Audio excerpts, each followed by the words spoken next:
విద్యుత్ వసతులు కల్పించడానికే ఇన్ఫ్రాస్ట్రక్చర్కి 2 లక్షల కోట్లు అవసరం. 2 లక్షల కోట్లు అవసరం. ఇక భవనాల నిర్మాణానికి ఖర్చు అదనంగా పెట్టుకోవాల్సింది.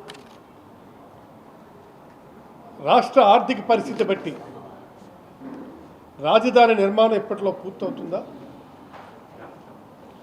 ఈ 3 ఏళ్ళలో మీరు పూర్తి చేయగలరా?